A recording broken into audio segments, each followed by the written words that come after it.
Hey, good evening, everybody. Lori Spencer here. Welcome to the live Twitter space. We are on X tonight, formerly known as Twitter.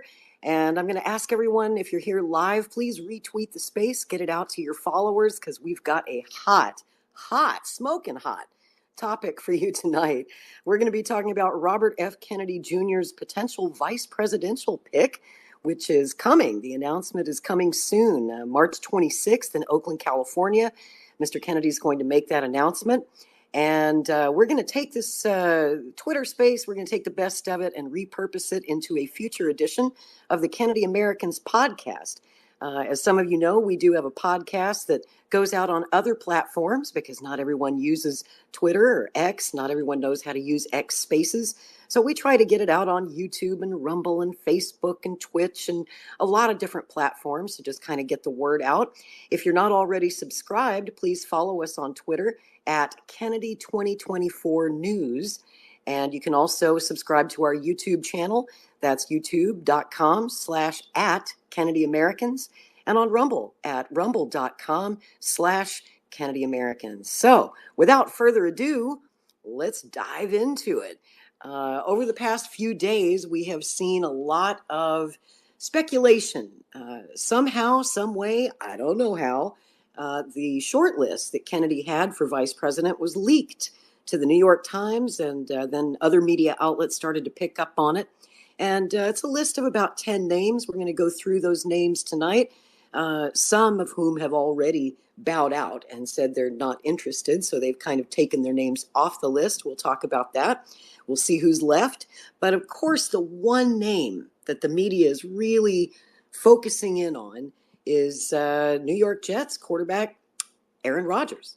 And the media is having a field day, if you'll pardon the pun, with that one. Some good, some bad. Some people love the idea. Other people hate the idea. I've sure been getting an earful for the last few days, and I'm sure our Kennedy 24 campaign volunteers have been too. So I want to talk about tonight. I'd like to hear from you. I want to hear your thoughts, who you support for Kennedy's VP nominee. Tell me why, or tell me if you oppose some of the people on this list. Tell me why not. Tonight, I want to have a good debate. Let's hash it out. It might get heated. Of course, I know that because I know you guys and I love you, and I know that it'll stay respectful. No one's going to get personal or insult anyone else for their choices. I'm just curious. I want to hear what you think. And I'm sure Mr. Kennedy is very curious to hear what his supporters and what the voters think as well. So let's get started.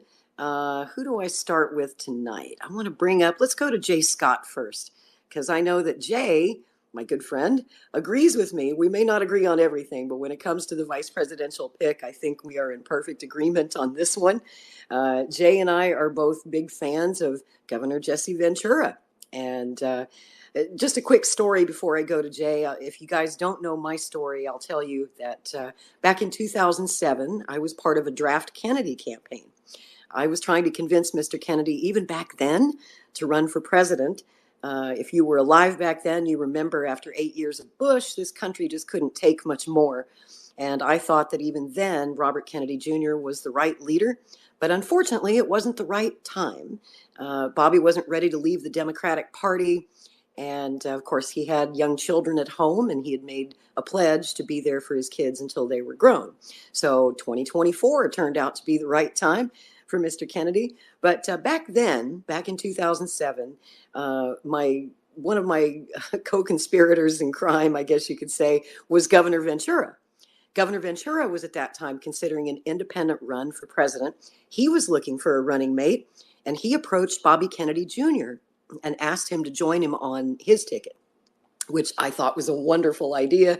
I was hot to trot. Unfortunately, Kennedy was not at the time, but the two were good friends. They've remained good friends through the years, and I guess it was last month you saw that Governor Ventura endorsed Kennedy at a rally in Arizona.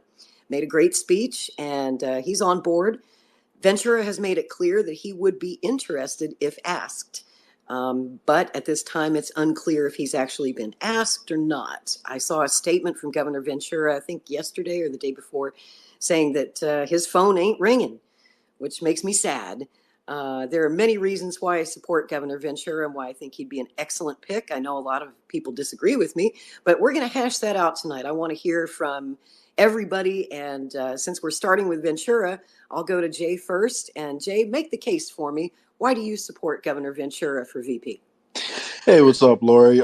Great introduction, and first of all, thank you, for having the foresight, to, try to get Kennedy on the ticket way back in 2008, and I think the fact that Ventura was trying to get Kennedy as his VP in 2008, should say something to people because it shows that, he's not someone who's just now coming around and figuring out what's going on. He's been in tune with what's been happening for a long time. In fact, if you look at, his record as governor, he did actually take steps to look into the JFK assassination. He did everything he could to try to, bring more information and more, I guess, more of a spotlight to that situation to show people that we suffered a coup in our government a long time ago. So it's like a whole range of issues he's been good on, but I especially like the fact that Jesse Ventura is tough on the deep state. He's been calling them out for a long time. He had a whole show where he was trying to call them out and expose some of the things they were doing. And while I may not agree with how he approached the mask mandates or some of the things he said about the pandemic, I think Kennedy more than makes up, for any shortfalls that Ventura might have in that one specific scenario. And I feel like if they really sat down and hashed it out and looked at the facts, that, Ventura would come around on that. But, what I really look at, is his character. I'm looking at, who he is as a person, and he strikes me as a person that is not afraid to say what's on his mind, even if he knows it's going to be unpopular, even if he knows he's going to be ridiculed for it. And, that's something that I love about Kennedy too. So, there's a and of course he does bring a little bit of a contrast to Kennedy's stance on Israel. So I do think if he got out there and he started making his opinions known on that particular issue too, there's a greater chance that we might be able to bring in some more supporters from the pro ceasefire side, because I know Kennedy has been getting a little bit of heat for not calling for a ceasefire over there in Israel. So, and he's someone, I actually posted a clip of, Jesse Ventura interviewing someone on this topic back in 2018 on his show, The World According to Jesse. So, he has been speaking the truth, in my opinion, on a whole host of issues for a long time. But when I listened to his interview actually with Kim Iverson, I want to say maybe about a year ago, Kim Iverson asked him directly about running for president. And, he said that he would be possibly interested in doing it if he had, the structure there to make it happen. But, he said he would want to pick a VP specifically as quote unquote assassination insurance. So what did he mean by that? He said that one of his main priorities would be going in to expose the deep state. And he knows that's a dangerous task for someone to undertake. So he would want someone who's more radical than him to be his VP if he was to run, because that would be his protection. Because if he chose someone who the deep state thought, like would carry out whatever agenda they have in place, then his life would be at risk because they could take him out and then the VP would come take over and, reverse anything that he may or may not have done. So, if that's his mentality about what was keeping him from running for president, when I look at what Kennedy's doing, Kennedy hasn't been holding anything back about the intelligence agencies. It's not just about the assassination of his father and uncle. So it's not like it's a like a retribution, like a revenge tour or anything like that. Like he specifically called out The CIA being involved with the lab leak cover up. He specifically called out, the way the CIA goes in and overthrows countries that contribute to our illegal immigration problem. He's the only presidential candidate who I've heard tie the illegal immigration problem specifically to our foreign policy and how we destabilize these countries. So, Kennedy is fully dedicated to exposing the deep state and fixing deep state corruption. That's one of the main reasons why I'm excited about his campaign. And when I look at what Ventura has been speaking about, what he's been investing his energy into, I see a ton of alignment there. And I see someone who's inspirational when he speaks. I see someone who's not afraid of a big crowd. And, he really knows how to handle himself. So, no offense to Aaron Rodgers. I actually really do respect Aaron Rodgers for what he did, because I know there was a ton of pressure on him, as an extremely popular quarterback to take that vaccine, because they wanted all the celebrities to take it so everyone else would feel comfortable doing it. And he pushed back against that publicly. So I have a ton of respect for Aaron Rodgers. However, I've never heard Aaron Rodgers give an inspirational speech on a substantive issue.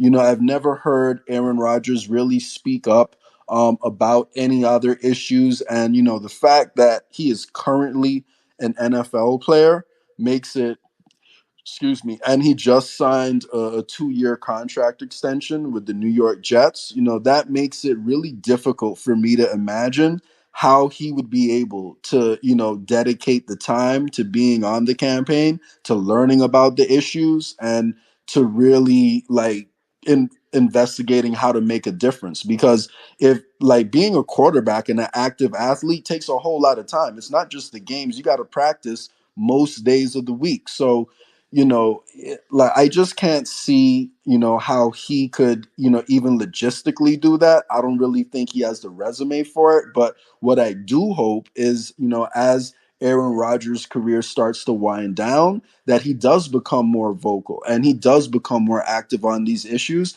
And I'd love to see him get started in politics one day. But what I would not like is for him to be VP and in the position where he may have to take over, from Kennedy, who I believe wants to have a revolutionary presidency.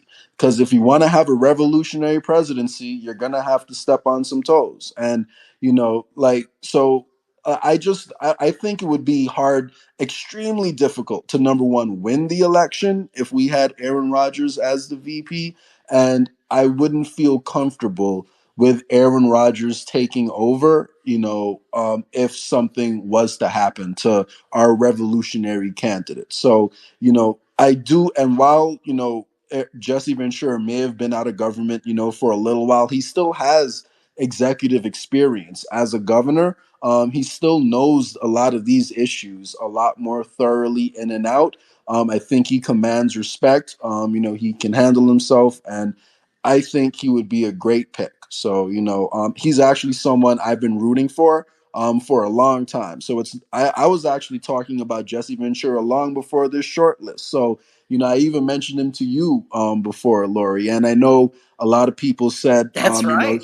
exactly. I know Yeah, a lot yeah. of people said he's older, and I certainly get, that concern. But, let's not discount people who are a little bit older, because they do have a lot of knowledge. And if you're taking care of yourself, like I know Jesse Ventura does, I'm not too worried about that. So, I'm excited about Jesse Ventura. I would be extremely disappointed, if it was Aaron Rodgers. And yeah, I don't want to be too negative about Aaron Rodgers, but I will say that I am really hoping it's not him. But I don't want to rant on too long, so I'll land the plane there. Jay, I'm not going to lie. The Aaron Rodgers thing makes me want to start drinking again. And I've been sober for 37 years. So I could use a stiff Yeah. drink right about now. Anybody feel me out there? I mean, I know some of you do. I want to say a few words about Governor Ventura, especially for our younger listeners. If you're not old enough to remember the 90s when he was governor of Minnesota, just want to say that if you call yourself an independent today, You really do owe a debt of gratitude to Jesse Ventura. He's the guy who started this whole movement back in the 90s. He did the thing that everybody said couldn't be done. All the experts, all the pundits, President Clinton and his White House were backing Hubert Humphrey III for the governorship, right? The whole establishment was against him. And he ran as an independent. Everyone said it couldn't be done. And this was in the 90s. What he did was he picked up where Ross Perot left off. 1992, if you remember, Ross Perot made a big splash. He got 19% of the popular vote in the general election of 1992. That election, of course, Bill Clinton won. But Ross Perot made quite a dent, and he started something. Jesse Ventura picked up the mantle and took it forward and ran with the Reform Party, Ross Perot's party. And he won. He shocked the world when he actually won. Now, I think he was a great governor of Minnesota. I know there are probably some Minnesotans in the House tonight who might remember his governorship. Some say he was not a good governor. If you are from Minnesota and you're listening and you remember Jesse as governor, you're more than welcome to request to speak. We would love to hear from you. Would love to get your thoughts on what you thought of his performance as governor. But we owe him a great, great debt of gratitude. And he had the foresight, he saw this revolution coming 20 years ago, 30 years ago. And Jesse wrote a book in 2008 called Don't Start the Revolution Without Me. I highly recommend that book. It's available from Skyhorse Publishing, which also publishes Robert Kennedy's books. But it's an interesting book because he tells the story of how he tried to convince Bobby to run with him as his VP. And the epilogue of that book will absolutely blow your mind. He wrote a fantasy scenario of what the 2008 race could have been like if we had a Kennedy Ventura or Ventura Kennedy ticket back then. I won't spoil the ending for you. But you should definitely read the book. And also, I would encourage you to check out this new documentary that PBS made about Governor Ventura. It's called Jesse Ventura Shocks the World. And especially if you're younger and you don't remember the 90s and you don't know much about Governor Ventura, please do take a look. I posted a link to it up here in the nest of the space. And if you scroll through the posts here at the top of the space tonight, you'll see, sort of some of the topics and some of the shortlist candidates that we'll be talking about tonight in the space. If you want to know who else is on the list, it seems like the media, of course, is zeroing in on Aaron Rodgers and Jesse Ventura, probably because they're the two best known celebrity names on that list. Or maybe the media is just focusing on those two names because those are two names they can make fun of. I would like to point out that for 30 years, the press told us, the mainstream media told us, that Jesse Ventura was nuts. He was crazy, former wrestler, not to be taken seriously. He's a conspiracy theorist. And he literally had a show, a very popular show in the early 2000s called Conspiracy Theory. Some of you might remember that show. It was amazing. And he explored a number of topics. He had the guts to explore 9/11 in the early 2000s when most people were scared to talk about it. He did an amazing episode on the JFK assassination. And also, some people say he predicted the COVID pandemic in that show. You might remember that episode too. Unfortunately, those episodes are very hard to find now. Jesse says they're being censored, and I think he's right. They are not in syndication. They're difficult to find on YouTube and other platforms. I wish somebody would upload every single episode if somebody recorded Conspiracy Theory back in the day. But I'm just telling you that Jesse Ventura was a man ahead of his time. He was a man ahead of everything, ahead of the curve. He had a vision that is only now coming true. And Jesse tried to tell Bobby back in 2007 what the future was going to look like. It was independent. And at the time, Bobby didn't listen. He didn't take Jesse's sage advice. He's a very wise man. I wish he would have taken his advice, but Jesse is interested in this VP slot. From what I understand, one of the reasons that Jesse did not run for president in previous years was because his wife was having epileptic seizures, and he was a caregiver for his wife. From what I understand, that's now been sorted out thanks to medical cannabis. Apparently, he says his wife has not had a seizure in years since she started using medical cannabis. So if his wife supports him, and that's, of course, always a big if, I think he's interested. He's sent every signal that he would love to run with Robert Kennedy. And another thing I love about Jesse, you know, one of the problems this campaign has had, a difficulty that we've had finding a vice presidential candidate. Let's be honest, a lot of people are afraid to join a ticket with someone named Kennedy because they know that bad things happen to people named Kennedy. They're afraid for their families. They're afraid for themselves. And of course, there's the cost of security, which we, the campaign, are now having to pay for. When a vice presidential nominee comes on board, we're going to have to cover the cost of security for that nominee and his family. So one of the arguments I make in favor of Jesse is that he's not going to need a big security detail. Jesse Ventura can sure as hell take care of himself. And Jesse Ventura is not afraid. He has said time and time and time again that he's not afraid of assassins. He's like, come at me, bro. In a way, I think he would be assassination insurance for Robert Kennedy because the deep state sure as hell doesn't want President Jesse Ventura in the White House. He brings so much to the table. He's a great asset to the campaign. And I know that some people dismiss Jesse as some sort of loon or some sort of conspiracy theorist. Well, let me just advise you to stop watching mainstream media because that's who's been telling you this. And I tell you this as someone who's worked in mainstream media for 35 years. I never believed it because if you believe that about Jesse, you don't know Jesse like I know Jesse. If you get to know this man, if you listen to him, listen to what he has to say, I think you'll be blown away. And some of you might say that he's too old or that he's past his prime, that we need somebody young. Jesse is very young at heart. He's physically fit, he's mentally fit, and if you don't believe me, go look at the interview. I just posted a recent podcast that Jesse did. I posted it up here in the nest. If you haven't seen it, it's about a 45-minute interview, and he really shows you that he is qualified, ready, sharp as a tack, and ready to lead the country if, God forbid, anything should happen to the president. You know, FDR's vice president, John Nance Garner, once described the vice presidency as not worth a bucket of warm spit. Actually, he used more colorful language. He said the vice presidency wasn't worth a bucket of warm piss. But, you know, it is a nothing job. Let's be honest. But God forbid, should anything happen to the president, suddenly it's an everything job. And I don't believe that you should pick a vice president based on personal friendship.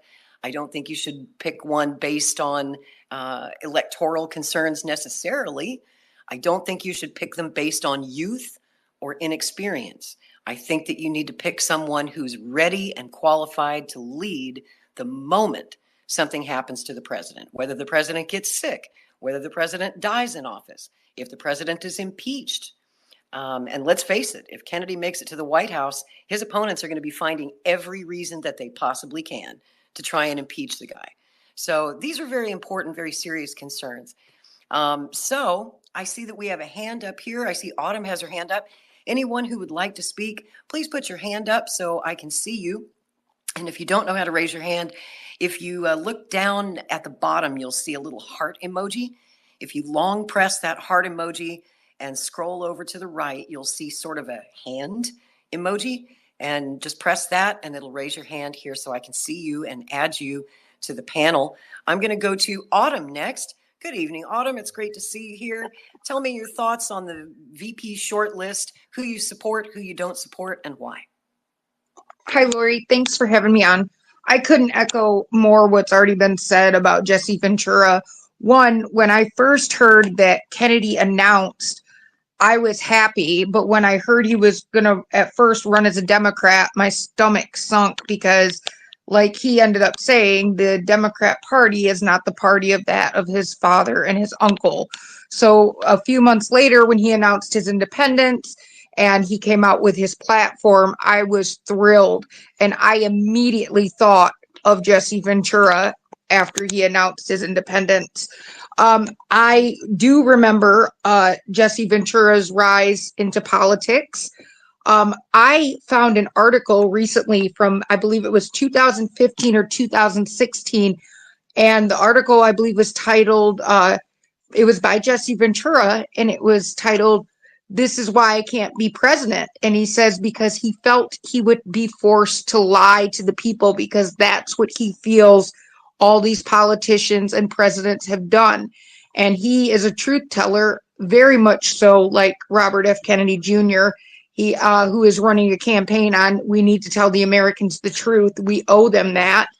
And so I found that really, very ironic that, he said he couldn't be president because he doesn't believe in lying and he wants to run a true campaign. And that's exactly what Kennedy is doing.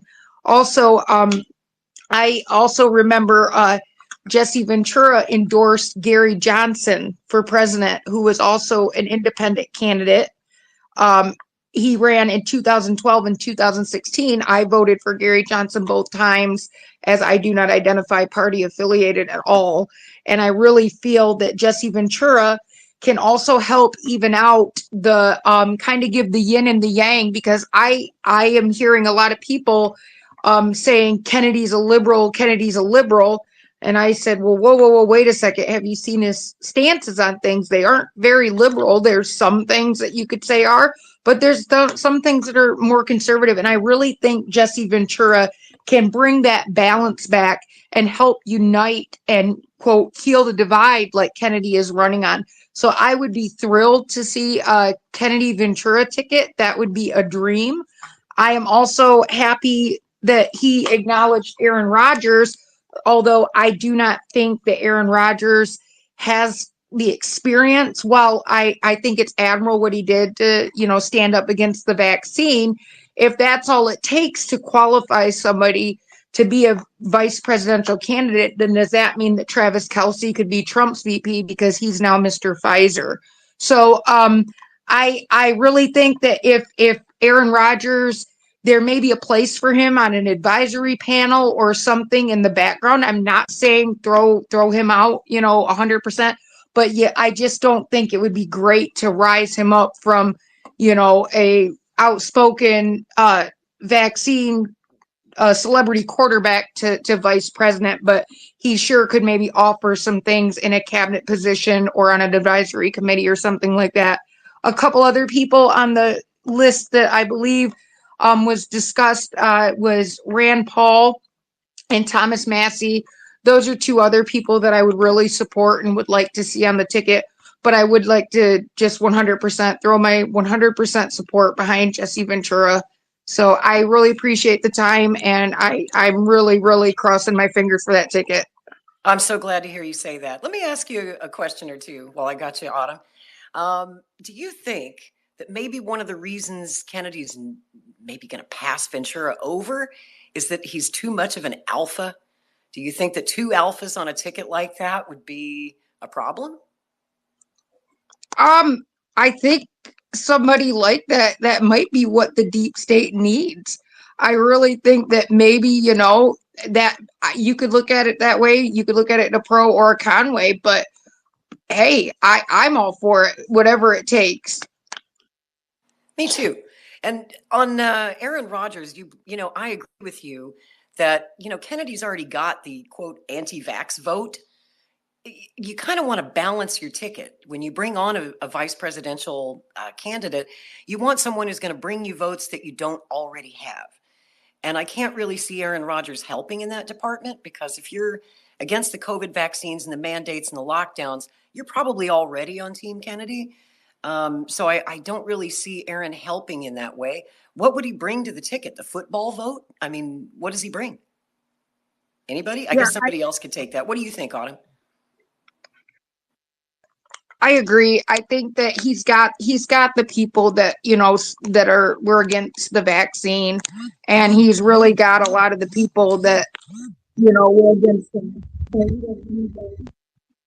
It would be redundant to have him on there, but he could serve possibly in a advisory panel if we really felt the need. I agree with that. And I hope that we've got some sports fans in the audience who can set me straight on this. I have to confess, I'm a total girl when it comes to sports, and I don't keep up with sports. I don't know much about his sports career, but I've had people in the sports world tell me in the past couple of days that Aaron Rodgers is controversial even in the sports world, and has unfortunately made himself a lot of enemies. So I don't know if that's a good thing or a bad thing. Maybe some Aaron Rodgers supporters can join the panel tonight and tell me your thoughts. And I think I will go to Dylan next. If Dylan's ready to speak, you want to unmute your mic and tell me what you think. Who do you support for VP and why? And who are you against and why? Well, Lori, I have quite a lot to say in regards to the VP announcement. Go right ahead. Take your time, my friend. Yeah, so to go off what Jay and Autumn said about Jesse Ventura, I have no problems with that guy being on the ticket. I do hope that Bobby has considered him being on the ticket, and I hope he is the pick. And I am kind of crossing my fingers for that. He's certainly not my first choice, but I would have no issues whatsoever with him. The only one thing that kind of gets me with Ventura is his age, just because he is 72 and Bobby did just turn 70. But like you had just said, he physically and cognitively, he's there, unlike Sleepy Joe. So I don't think we have a lot to worry about in that department. But what I really want to say is, I know we've been talking a lot about Aaron Rodgers. I honestly do not believe, and even though, yes, Bobby did do the interview about talking about Aaron Rodgers when he was on Fox News today, I just don't see it happening. And I'm just going to lay out my reasons why. So some of you may have seen me post about, in the chats and just around X, of an article that I'd found that was written back in July of 2023. And it's by NBC, and it says that Aaron Rodgers signed a 7-year deal with no voidable years. Now, granted, yes, it is by the lamestream media, but as far as I'm aware of, they're not really known for twisting sports stories like they do political issues. Um, and obviously with a big sport like football and with a big quarterback like Aaron Rodgers, certainly there would have been a leak from like the NFL or some big sports podcast or something like that on those lines that Rodgers could have considered leaving sports to become RFK Jr.'s vice president. And as far as I'm aware of, I have not heard anything like that. Surely, I'm sure we will all would have heard something like that by now if that was indeed the case. Um, Yeah, I I just wonder the don't see same that. thing. I mean, how exactly do you wiggle out of a big NFL $75 million a year contract when he's committed through at least 2025? First of all, who would walk away from that kind of money to be vice president? I think the vice president makes what, about 200K a year? Can anybody make that make sense? Or Dylan, go ahead. You have any No, it's answers? okay. No, it's okay. It's okay. Um, yeah, that's just my opinion, and I think Jay briefly talked about it earlier, just about that fact. As one, my dad is a huge, huge sports fan, not just football, but just in general. And I'm sure that by now he's heard the rumors about Aaron Rodgers, but I just, I just don't see it happening. I'm sure that Bobby really likes the guy. It's very clear that he does, and it's obvious that he did approach him about being vice president, but like, I just don't see it happening. Why would Rodgers go ahead and sign a 7-year contract for his football team if he was going to consider running on the ticket with an independent presidential candidate? That to me makes no sense. And surely, if he was going to walk out of the deal, we probably would have heard it from an outside source, like from the NFL or something like that. And obviously, as far as I'm aware of, we haven't heard anything like that tonight. But another name that I just wanted to briefly talk about was Trisha Lindsay, the civil rights attorney from New York. Now, I don't know too much about her personally, but there was a video that was being shared today, and from what I had seen in that video from her, I was liking what she was saying. I was really liking what she was saying. And, I've always said that I really hope that Bobby's vice president is someone who is a bit younger. And I think she really does attribute to that. I don't know exactly how old she is, and hopefully somebody can maybe help me out with that. Another name that I would like to see is Mike Rowe from Dirty Jobs. I think he would really get a lot of those rural America votes. A lot of the maps that I've been seeing created by some supporters on here have Kennedy winning big in those sort of Midwestern states, which that's another conversation for another day. But I think Rowe could really help him out with it. I know he just did a CNN interview today, but I don't know exactly how that went. But anyways, that's all I really have to say for now, and I'm interested to see what other people have to say. I'm glad you brought up Trisha Lindsay. I've been following her for a couple of years now. Absolutely love that woman. She is impressive. And folks, if you're not familiar with Trisha Lindsay, I think she's running for, I think it's U.S. Senate right now, if I'm not mistaken. If I'm wrong, please correct me. But if you're not familiar with her, I posted a video up in the nest. I think it's the one that you're talking about, Dylan. It's just a brief video of her giving a speech. It was one of the anti-vaccine mandate rallies, I believe, in New York. And man, that's the first time I saw her a couple of years ago. And she just blew me away. And I'm like, who is this woman? So I started researching her. And I don't see anything to not like about Trisha Lindsay. She is absolutely awesome. Of course, as a woman, I'd love to see a woman on the ticket. She's a hell of a lot smarter than Kamala Harris. And, of course, my first pick was always Tulsi Gabbard. I know that a lot of you out there love Tulsi, and a lot of us were hoping that she would be Bobby's VP nominee, but it's looking increasingly unlikely, unfortunately. Team Trump has really been courting Tulsi lately. She was at Mar-a-Lago last week. She was on Don Jr.'s podcast a couple of days ago, and it looks like she's going to go the Republican route, perhaps, which just breaks my heart. Tulsi, what are you doing? I mean, what I think Trump is doing, I personally don't think that Trump is going to choose Tulsi ultimately. I think Trump is playing 5D chess, and Tulsi Gabbard is the pawn. And what he's doing here is he's trying to keep Tulsi away from Kennedy. He does not want her to join Kennedy's ticket because it'll hurt him really bad. And he knows this. So I think what he's doing is blocking Kennedy being able to pick her as VP, whining and dining Tulsi and promising her the moon and dangling the carrot, which, by the way, is the same thing that Joe Biden did to Tulsi in 2020. If you recall, when she dropped out of the race, she endorsed Joe Biden. And the word was, at least behind the scenes, that Biden had dangled the carrot of, possibly making her the vice presidential nominee. And Tulsi fell for it. And then, of course, he passed her over and went for her archenemy, Kamala Harris. So I hope that Tulsi is older and wiser now and won't fall for that twice.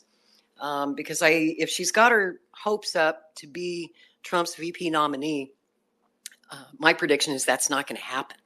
But anyway, let's go to April. I'd love to hear what April has to say on this. April, tell me who you support and who you don't support and why. Are you there, April? Paging April Independent. I see you have your hand up. Maybe she stepped away from her phone. So while we're waiting for April, let's go to Billy Dees. If Billy's ready, let's go to you next. You shared some really interesting thoughts. I was on your podcast this week. We had a great conversation. Going to have you back this Saturday night on my podcast, Strange Bedfellows, Saturday night at 9 o'clock Eastern. And we'll talk more about this. But I just wanted to invite you into the space because you've been around politics and news a long time. You had some really interesting insights to share, and I was hoping that you'd give us your thoughts tonight, Billy. Well, Lori, thank you for having me, and I'm very much looking forward to Saturday night when we can talk at length. I'll keep tonight very brief. I have a marketing background, And one of the things I always caution people is that when you're in something, when you're in an industry, in this case, the industry of politics, it's very easy to make judgments based upon what you know because you live it and breathe it every day. The casual person who's coming across your product, or in this case, your candidate for the first time, doesn't have that awareness. And one of the challenges that Bobby Kennedy has, and we can argue about whether it's right or wrong or if it's fair or not fair, but he's going to be perceived as a third party candidate. And sometimes third party candidates are perceived as fringe candidates, as, some of the people that have run in the past. And in that context, I want to be very clear here. I have nothing against some of the individuals who were named as vice president. But if you're just casually going through the selection process and you're hearing Trump and Biden, all of a sudden Kennedy comes up. Oh, is that Kennedy? He said some odd things over the years. And who's his vice president going to be? You start hearing names like Jesse Ventura, Aaron Rodgers, and here again, rightly or wrongly, they have a perception that is out of the mainstream in regard to politics, and that's just the reality of it. I wish things could be different, but that would be one of the things that would really concern me from a marketing standpoint.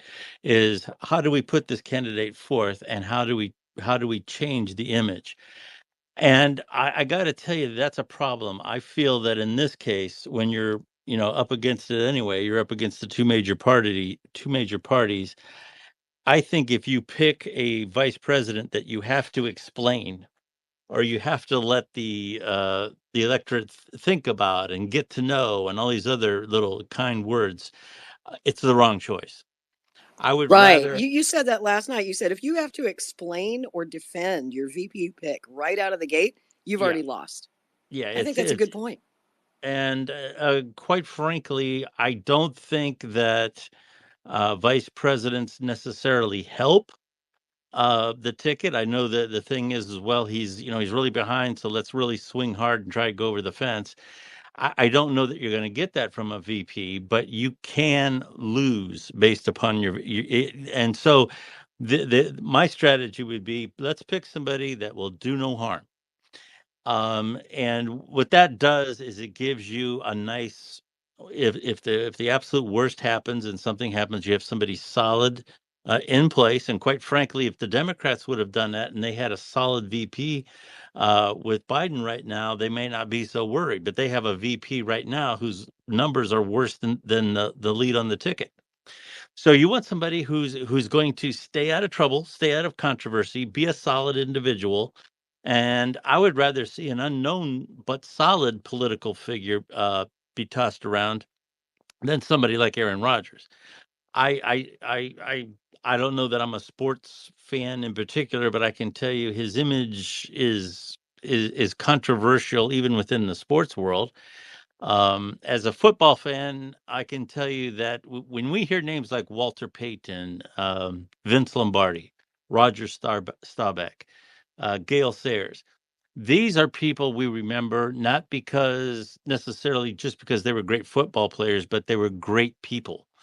Everything that they instilled into the game are principles that you can instill into anything you do in life, whether it's being a great author or a great creator of some kind or whatever, any good relationship, the things about sacrifice and gain, all those things that those individuals taught are life lessons. And I can tell you, Aaron Rodgers is not that.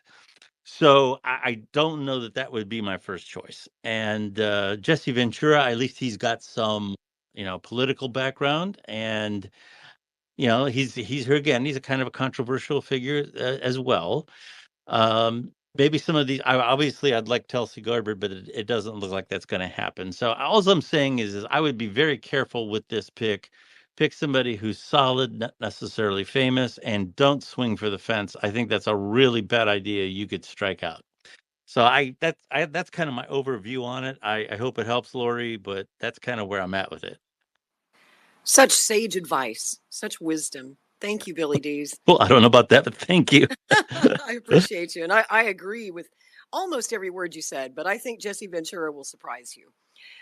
Like I said, he shocked the world back in 1998 when he won that election in Minnesota. You know, I remember, I lived through it all. I covered it as a journalist. And I remember how the media attacked him. I remember how his opponents attacked him. I remember how they said he was crazy. I mean, they gave him the RFK Jr. treatment, and they still do. But, you know, RFK Jr. supporters don't buy it. When the media tells us he's nuts, he's a conspiracy theorist, they don't buy it. And the voters of Minnesota didn't buy it back in 1998. They knew even then the media was lying about Governor Ventura. And by the way, he was polling at only 10% when he went into a televised debate, which was seen nationwide on C-SPAN. And if you scroll through my wall on Twitter, you'll find that debate. I posted it today. And he gave such an impressive performance against the other candidates that he won the damn election. And it was really the debate that got him there, because that's the first time that people really had a chance to hear the guy. And once you really sit down and you listen to Jesse, I know that you've heard he's crazy, but just sit down and listen to the guy. Give him an hour of your time. And I promise you, you'll come away impressed and you'll say, this man is not crazy. Now, he's not right about everything. No political candidate is. No president is right about everything. Even my favorite president, JFK, didn't get everything right. We can all make mistakes in politics, and Jesse's been wrong about some things. I totally disagree with his stance on the vaccine mandates, for example. But he's willing to change his mind. He's open-minded. He's not married to his position. Just like Bobby Kennedy, if you bring him better evidence, if you bring him solid evidence, he is open to changing his mind. And I think that Jesse has evolved on a lot of things. You know, some people think of Jesse as a liberal, a lefty. In some ways he is. In other ways, Jesse's very conservative. So that's one of the things that made him so effective as governor, and how he was able to work with the legislature and both parties in the legislature to get things done, because he was able to talk to both sides and find points of agreement. So again, I'll stop. I'll stop with Jesse Ventura. I know I've been going hard and heavy for Jesse lately. Obviously, I'm a strong advocate for Jesse. He's the top of my list, and I think that because he was the first to blaze this trail, he showed us all how it was done back in the 90s. He tried to show Bobby 17 years ago how it's done. Bobby didn't listen. So I hope that Bobby listens this time to Governor Ventura, because Governor Ventura's got it right. He's always been right, and I have total faith that he's ready to lead and that he won't give us a bum steer if he does become president of the United States through a tragedy or impeachment or whatever should happen. I don't think that Jesse would let us down. So I'm going to try going to April now, if she can hear me. I tried to bring April up a little while ago. April, can you hear me? Are you ready to speak? I can hear you. Yeah, I was having AirPod problems and then connection issues. So I'll just get this out really quickly in case I lose connection. But I don't really have an opinion on Jesse Ventura because I don't know enough about him. I do know that at least he's governed, so I can appreciate that. I'm okay with the sort of out of left field, random, person. What I don't personally want, and I'm going to go back to Lori, what you were saying is we need to add, not subtract, right? So I feel like unless he chooses someone who is at least kind of just an individual who picks and chooses like Jesse Ventura, or someone who is specifically conservative, I don't see how he adds anything. The last thing we want to do is to be a spoiler for Donald Trump. So I'll stop there. I'll come in later when my reception is a little bit better, but Aaron Rodgers, I don't know enough about him. We don't want to be the wacky party, though, or the wacky candidate. So I agree with what Billy says on that. As far as like the marketing goes, we don't want to be known as that sort of like fringe, like wacky, because governing is very serious. And if you look back at like John McCain and Sarah Palin, a lot of people looked at that pick and went, wait a minute, like out of all the people you could have picked, she's the best one to lead the country. So I just want someone who I feel like this is a serious job here, just who could we actually put in there who's going to be able, and then I want to know, so if it's someone that I don't know anything about, like what's their view on the border? What's their view on the budget deficit? It's what's COVID. Okay, fine, we get it. But like, I need to know like the ins and outs of their actual positions, and then I can get behind just about anybody. But just I can't get behind someone who's like extra liberal, because for me that's just going to pull them more to the left, and that doesn't work for me personally. So thank you. That's great. That's great. I was kind of disappointed to see that Senator Scott Brown, who currently holds Senator Ted Kennedy's old Senate seat, took his name off the list. He did confirm that he was offered the vice presidential slot on Kennedy's ticket. He said that was true. And he told the New Hampshire Journal, quote, "I respectfully declined and wished him well." So I was kind of sad to hear that. I really like Senator Brown. But, I feel about members of Congress right now, like, when we kick around the name Rand Paul or Thomas Massey or some of the better Congress critters that we have, as much as I'd love to have them on the ticket, I honestly feel like they should stay in Congress, because when Kennedy gets to the White House, he's going to need allies in the Congress to get legislation passed. And he really doesn't have many allies starting out. I think that we could consider Senator Brown, Senator Paul, Representative Massey as allies for Senator. I almost called him Senator. They did that on Fox News today. If you guys saw Robert Kennedy on Fox News talking about Aaron Brown today, at the end of the interview, the interviewer accidentally called him Senator. So I just did the same thing. Sorry about that. Just to be clear, Robert Kennedy has never ran for or held any public office before. A lot of people get confused. They think he's been in Congress, but he actually has not. This is his first run for public office ever. And let me go to... Who do I want to go to? Let me go to Independent Texan. I'm a Texan. I want to hear what the Texans think. What's going on, buddy? How you doing? Good. So I don't normally come out and talk about this kind of stuff besides what I post, but my whole take with the Aaron Rodgers thing is I believe it's more like what Kennedy was saying for the youth factor of it. I'm not on board with it because I haven't seen him do anything political, but you have a man who is single, never married. We're talking about Bobby still not having Secret Service protection. And you need somebody out there who's a gunslinger, and maybe that's what the Kennedy campaign is looking at. If an NFL player wants to get out of a contract, we see it all the time in the sports world. They can if they want to. And also maybe they bonded over. Yes. How does that go work? ahead. Do you happen to know the answer? How exactly do they have to repay the salary for the years that they don't play, or how does that work? They can replay. I mean, we would actually have to look at his contract to know what is in it. But most of the time, if a player wants out in any major sport, they're usually able to do it through their agents or paying a certain fee, or having them trade to another team, retired, whatever. But and maybe him and Kennedy bonded, because I remember hearing a space 2-3 weeks ago where RFK was talking. He ended up having to leave because Aaron Rodgers was showing up for dinner. Maybe they bonded over their families don't agree with them 100% politically on what they believe, and there's some distancing between the families, so maybe they bonded over that. But like I said, with the whole Secret Service, Aaron Rodgers is very wealthy. If he needed to pay for protection to run as a VP, he could, and there would be no issue there. He is controversial even in the NFL world. He's that guy that hasn't won anything since I think it was the 2010-2011 Super Bowl when he beat the Pittsburgh Steelers. I think he is very well known to the younger generation. It's more similar to like Mike Rowe when he was on Dirty Jobs. That is something that the younger generation can look at and say, oh, I know that guy. I can get behind that guy. I was more personally for Tulsi myself, but that does seem out of reach. Like you were saying, Lori, it would be better for Rand Paul to stay in the position he is, maybe become the eventually majority leader in the Senate. I think that would help Bobby out a lot.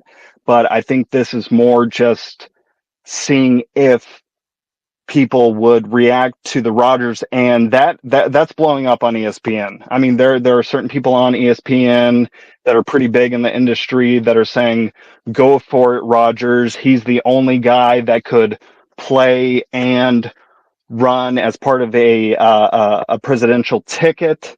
And so maybe they're just trying to see what happens. I don't agree with it personally because I think it kind of makes the campaign unserious. Even my wife and I, we both voted for Trump 2 times before. That, is something we wouldn't do again just because of how Trump, I believe, is involved in a deeper part that I don't agree with. But when I told my wife about the whole Aaron Rodgers situation, she was completely turned off by it. Like, that's just a football player to her. He hasn't really come out and made himself appear as a candidate or somebody that could be within politics. But yeah, that's just my take on it.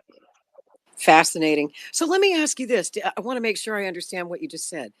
Are you saying that Aaron Rodgers could conceivably honor his contract, continue to play for the Jets during the 2024 campaign season, and be the vice presidential nominee? How the heck would that even work? I mean, So Bobby's traveling all over the place. Explain. Right. So I don't believe it personally, right? Because I think there's a lot that goes involved in playing sports. It's not as it used to be when we think of people in the past who have played, because they're actually only able to fully suit up once a week and actually hit each other. Besides that, the other time it's really just a walkthrough, a minor process. There's a lot of studying within a classroom type atmosphere. He's a veteran, so he technically doesn't have to be there on the days that the other guys have to be there if he doesn't want to be. And it's just kind of his status after playing for so many years.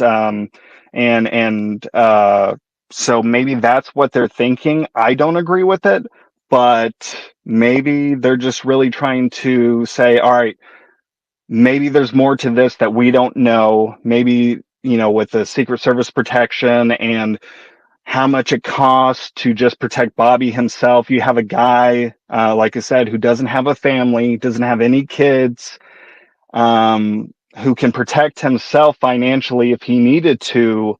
That might be more readily available to them than picking somebody who has a wife, children, significant other, whomever, who they would have to worry about. It's not the Secret Service, right? It doesn't have that big title as the Secret Service is protecting you. You have some agency that's doing it, and that may be keeping quite a few people. Plus, a lot of people believe it's political suicide to join Bobby because of his stances, which I think we can all agree is something that we need in this country.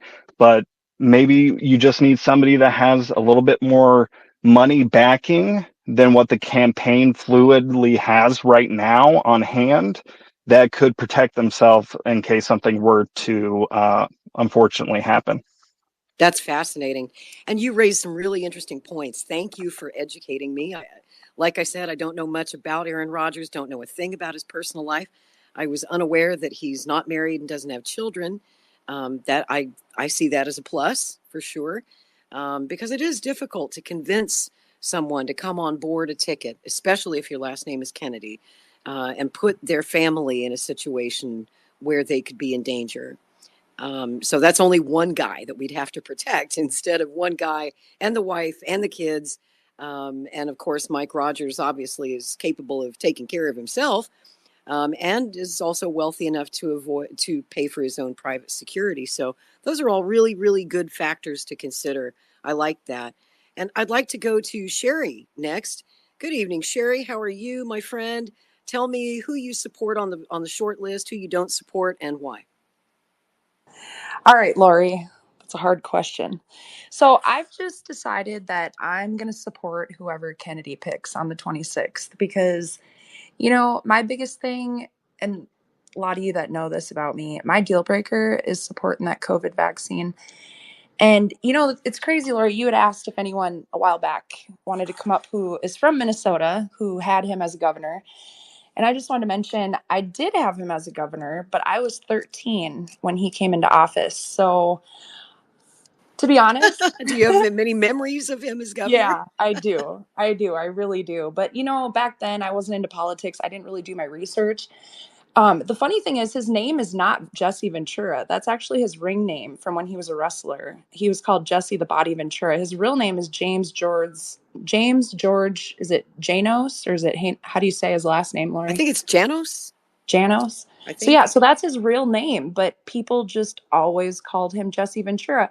And, you know, I was thinking about it because I'm like, you know, I really don't know much about him. I remember when he came into office, I thought, why did our state just elect a wrestler? I'm like, are you serious? What is this world Yeah. coming to? Like, how the fuck is a wrestler our governor right now? So anyways, that was my mentality back then. But like I said, I was like 13 when he came into office. So my opinions were pretty, how do you say it, narrow-minded back then. But yeah, so I was doing a little bit of research on him, and it looks like he's a Vietnam veteran. He served for 6 years, but he didn't get deployed. But he was part of SEAL Team 12, which was an underwater demolition team. It looks like he went to North Hennepin Community College for 2 years, and then he had an 11-year career as a wrestler. He's an author. He was governor, and there's not a whole lot. I mean, I was trying to see what kind of policies he changed here, and there's not a lot. But one thing that like is mentioned a lot is about him creating a sales tax rebate and a greater property tax rebate here. So I'm sure everybody loved him. I mean, everybody loved him. I remember that. I remember like that. anyone who elected him into office, they all loved him here.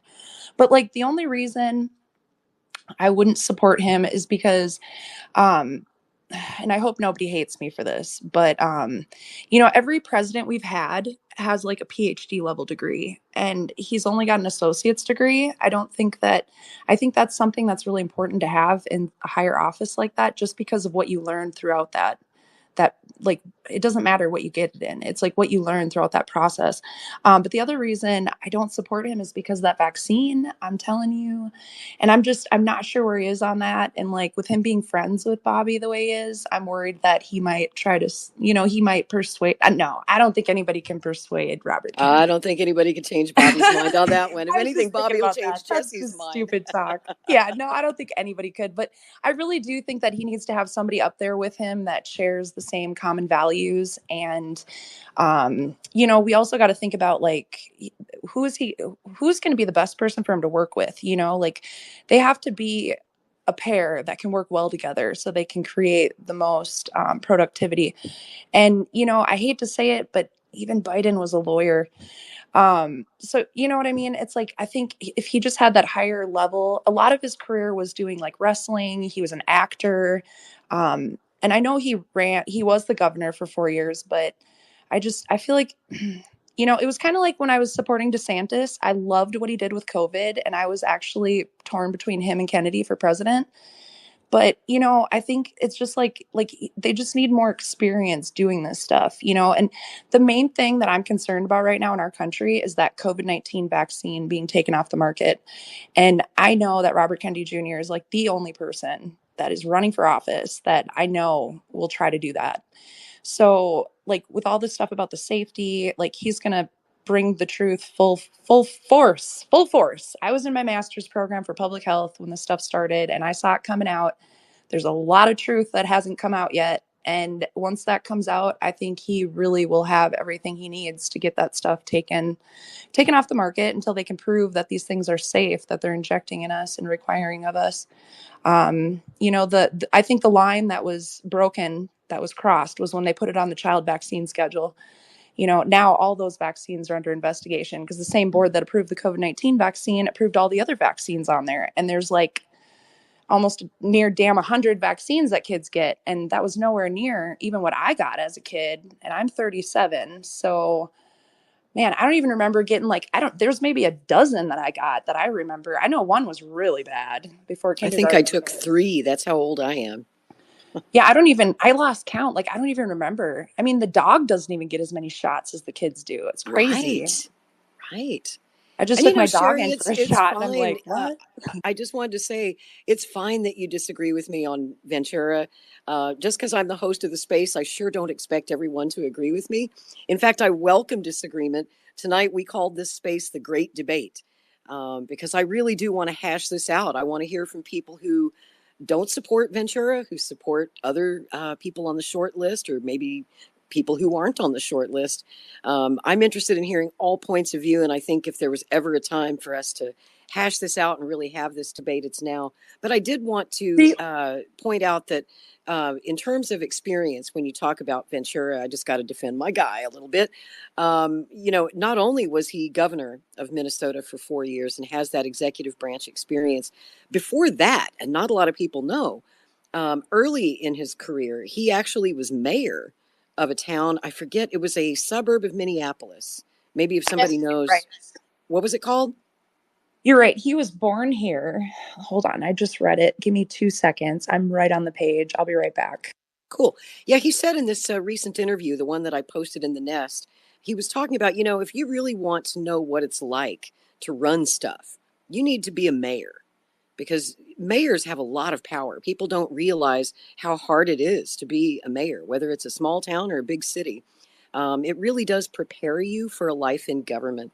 And it was his starting point. It was starting out as mayor, which then led him to the governorship of Minnesota. And Minnesota is a major state, a very important state, and is going to be an important state in 2024. So I think when you talk about bringing people onto your ticket who can help you win, especially in important states like Minnesota, I think that Governor Ventura would probably be a plus. Yeah, it was actually Brooklyn Park that he was mayor of. That's actually the city that's right next to me. And that's a Oh, major really? suburb. Yeah. So Brooklyn Park is like, I don't know, it's pretty big. I mean, I want to say it's got over 60,000 people at least. But yeah, that's a pretty big city. It's a major suburb. We'll just say that. That's fascinating. So is there anyone on the short list that you are really passionate about? So far, I like that Rand Paul. I feel like he's sincere, like Kennedy. I think they would work well together. I love that he's a doctor. Brooklyn Park has 85,000 residents, by the way. And yeah, I mean, he's been the only one that I've really liked so far. And, I'm kind of like, I'm an INFJ, I'm an intuitive feeling judger. So, like, I just have this feeling that he would be the best option. But, I'm a volunteer for Kennedy, I'm a state volunteer coordinator. And I just feel like I should say that I will support anyone that he picks. Because I mean, really, that's the truth. I will. Like, it's not really about what I want or what we want. It's going to be, what's going to be best for our country. And I think he's the best man to make that decision and figure that out. That's a great answer. Great answer. Someone mentioned Aaron Brockovich. That got my attention. I've always liked her. She and Kennedy have a lot in common. I think she'd be a very powerful addition to the ticket. I don't know if he's reached out to her or if she would be interested, but I thought that was an interesting name to bring up. And let me see, who do I want to go to next? Who's had their hand up for a while? Let me go to Derek. Derek, are you out there? Can you hear me? Are you ready to Yeah, I speak? can hear you. Hey, tell us who you support for VP on Kennedy's ticket and why, and who you don't support and why. I'm not sure I support or don't support any of them. I think just from the language that's been used, even at this point by Kennedy himself, the decision's been made. So if I'm going to sit here and do anything, I'd be trying to sell a candidate, not unsell one of the people on that list, because the decision's been made. So anything you do to say that this candidate or this candidate is not as good as this other one is not going to be helpful. What if RFK picks someone that I just can't wrap my head around? I'm going to give it at least a month. I've said this before in a couple other spaces. I'm giving it a month. When I first saw that list, I was like, "What the?" I was not. I was like, "This. I hope this is fake. I hope this is fake." Right? Please let this Nothing. be fake news. Yeah, I really did. And then when RFK became independent, the first month or so, I pretty much ignored it, but I was just like, good for him. Um, and one night I heard him say something,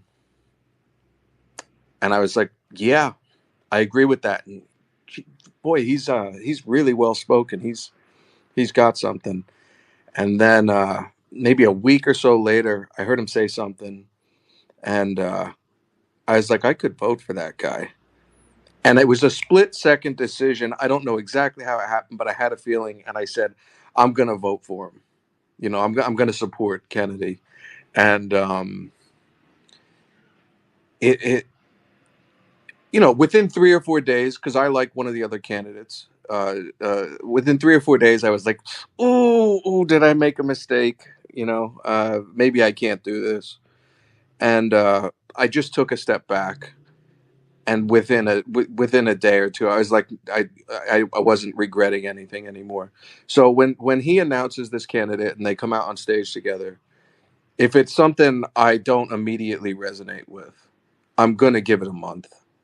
And the other thing I wanted to say is, if this candidate doesn't resonate with you, don't force yourself to sell it, because that's not going to be. If you're going to be a salesman that doesn't believe in the product, that's terrible. Just please give it time. And if at the end of a month, like, this isn't for you, that's perfectly reasonable reason to walk away. If it's not for you, and Kennedy on his own doesn't carry you, or if this decision made by Kennedy is like the first sign that you can't do this anymore, okay, then that's. But just give it time first, because maybe you see the media put the guy through hell, and 3 weeks later he comes through it, and you're like, okay, now I know why Kennedy picked him. I can see it now. So please, if you really have been supporting Kennedy for this long, just give it a month, and in the meantime, before the announcement, don't crap on one of the choices you may or may not like, because this decision's probably been made already, and it's not going to get undone just because concerns start popping up. Anyways, that's my. Wow, that's really on point, Derek. I agree. It's Bobby's job to sell us on whoever the VP pick is going to be, and it's the VP pick's job to sell us on why they're good for this country. And to add to that, I mean, of course, I've heard a lot of passions are very high right now.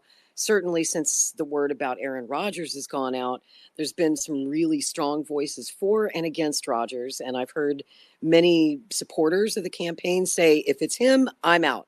I'm, not going to donate. I'm not going to vote for him. I'm out. I'm out. I'm out.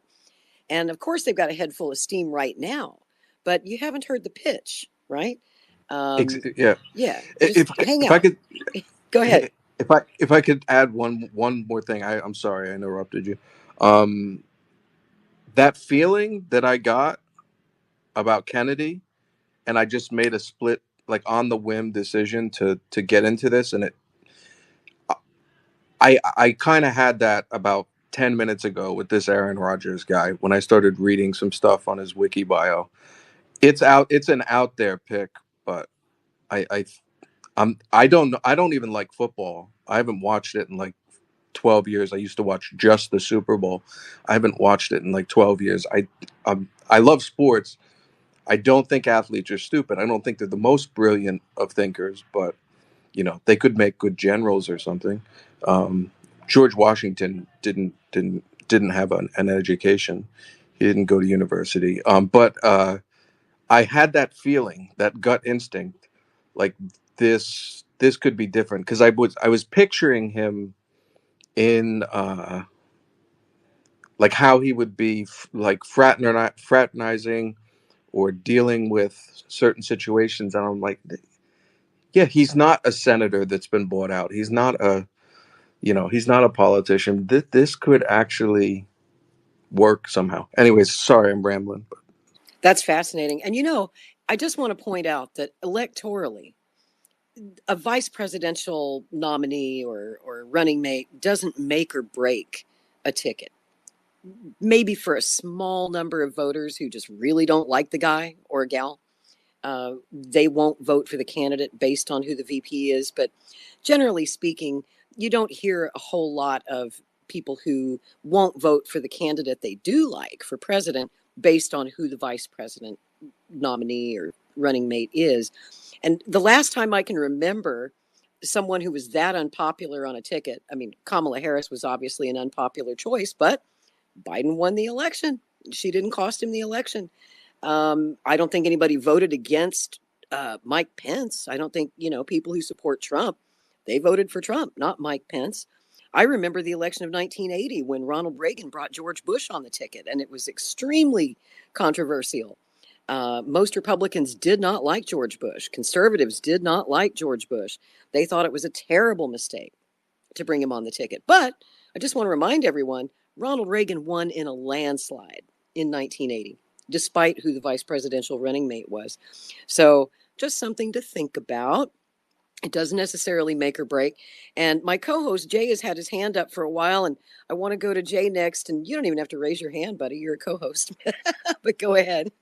Yeah, no, I just didn't want to disrupt the flow of the conversation because, we've had, such a great variety of views over here, and everything. I'm listening to everyone talk and just kind of soaking it in. But, I just wanted to quickly add, I just wanted to touch on what Billy Dees mentioned about, having to defend yourself, on the pick. I do think that's an important point to consider. However, maybe I need to listen to Aaron Rodgers more. However, when I, look at what, Jesse Ventura has been through before, he's already had to defend himself, like as a wrestler running for, mayor, and then, governor, and he did it successfully both times. And when I listen to him talk, I do have confidence that he would be able to actually inspire people, at the same level for the vice presidential pick. So,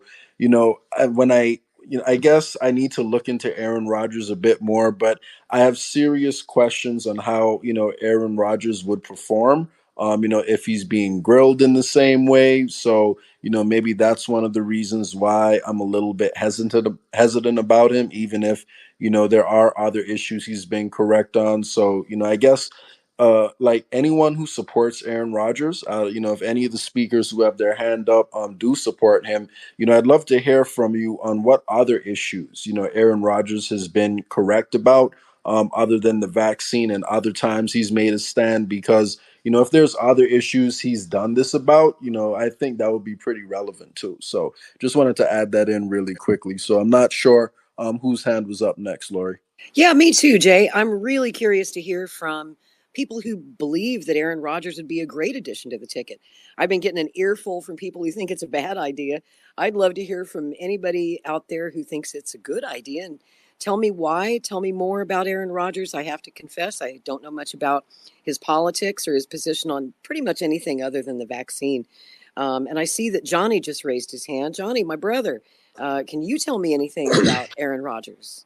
That's a great question. I can speak to the, in support of him, the same way kind of the last guy, Derek, was talking about just having a good feeling about Rodgers is kind of the sense I felt about him as well. I just think going back to what this campaign's all about, this movement's so important. We really do need somebody who's courageous and who will speak truth to power.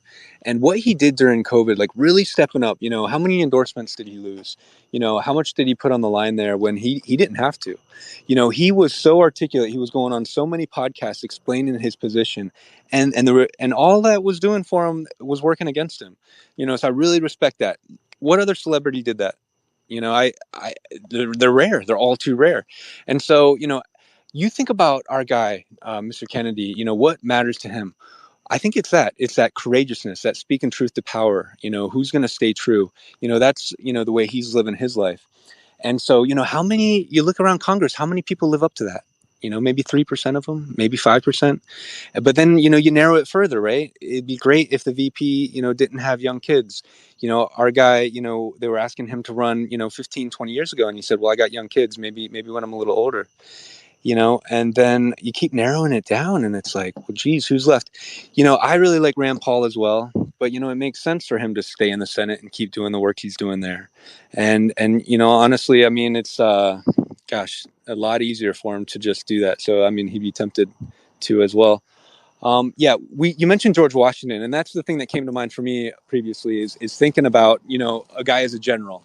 And that's what I think of when I think about the football field. It takes courage just to be that quarterback and stand in that pocket and take that hit to keep the play going. And being a quarterback, I think that is one of the positions that requires the most intelligence. So yeah, being a leader of men, speaking truth to power, having that courageousness, and then echoing those thoughts on of course the deep state and how we've got this corrupt merger of the state and corporate power. I know that Aaron Rodgers has articulated that a bit, but yeah, I'm thinking about getting myself an Aaron Rodgers jersey. I don't know. Either way, thanks for holding the space, Lori. That's awesome. I want to hear from my friend Mike Roy. Mike's always got an interesting perspective. Mike, are you ready to speak? Come on up on stage, brother. Yeah, I'm ready to speak. Thank you, Lori, for hosting the space. And I've kind of taken a step back as we've all gone through like all the emotions and all the debate about this list. This list is like, it's been crazy, and but I think that, I really don't think. I mean, I'm okay, and I will support Kennedy no matter who the VP pick is. I think there's a lot of courage in every person that he put on that list, and I think that it says a lot, And I don't know. I posted in the comments a comment that Amaryllis Fox made, which was basically just like she was saying that that as Derek was saying, the pick has already been made. They have a pick, and they have that person is, you know, part of the campaign right now. So they have somebody that they're working with, and that is going to be his VP pick. I 100% trust it. But I love the things that Jesse Ventura does. I think that he might be a little bit kind of old. But then I saw him speak, fairly recently, and I thought it was like good. And I've seen him speak other times, and I was like, man, he really has aged. But I do remember him in the in the late '90s or in the '90s, as the governor of Minnesota, and he did shake things up. And I love the fact that he was a Navy SEAL. And as far as Aaron Rodgers goes, you know, I don't think it's going to be Aaron Rodgers. I think there's a lot of factors about it, but my hat is off to him because he did, like as Johnny was saying, speak truth to power, and I love the things that Derek was saying also. But like just think of the courage that he's taken to just say like whatever he's telling the New York Jets in the background, but he's saying I support RFK, and really free agency is going on right now. If the Jets were in fear of losing their quarterback, they would be searching for a quarterback right now. And I haven't seen anything like that. So I don't think it's going to be Aaron Rodgers, but I do appreciate like all of his courage to kind of step out of his comfort zone and to endorse Kennedy in such a way that it's on every single sports broadcast station. And I think this is a real 5D chess maneuver by the campaign to generate interest into who the VP pick is. And I just trust in Kennedy, and I think that they have a phenomenal pick. And this has come up also in the space is that like Kennedy, we don't ever we don't have to defend him. Any smear or anything that comes at him, he's provided his own answers. He doesn't rely on revisionist history or any type of spin. He answers things really directly, and that's a beautiful thing about Kennedy. One of the things that is unique to any of the other candidates, and really most of the candidates of my lifetime. So like I believe that whoever the pick is, whether they're on the list or not, they're going to be a great pick. He's going to be able to defend them, and I appreciate Jesse Ventura and Aaron Rodgers just for their courage to be like we're supporting something different. It's generating this conversation, and it's a lot of power for the campaign. So that's all I wanted to say. But Great thank you, stuff, Laura. Mike. Thanks. It sounds like what you're saying here. Let me make sure I understand. You're saying that this is a head fake, that Kennedy and Rodgers perhaps are conspiring to float this trial balloon out there about Aaron Rodgers, but it's not going to be Aaron Rodgers, that the announcement March 26th in Oakland will actually surprise everyone if everyone's expecting it to be Aaron Rodgers, that it might actually be somebody else. And if it is, I must say, I would respect Aaron Rodgers a lot if he's willing to play along with this game, because he's taken a beating on social media and in the press for the last couple of days since it leaked out that it might be him. The guy is just taking a beating. I mean, CNN had that story yesterday that, he was saying that Sandy Hook was fake, and, that he went full Alex Jones on Sandy Hook, which isn't helping Aaron Rodgers' career at the moment. And it might not be helping our campaign. If Aaron Rodgers is willing to take that beating, my hat's off to the guy.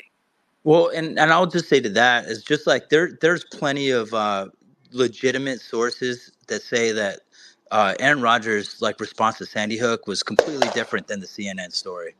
So yeah, he is taking a beating, but that's just a smear campaign by CNN and Jake Tapper, who's had a long-standing history of just going against anything that's RFK. And I'm not necessarily sure if it's a head fake.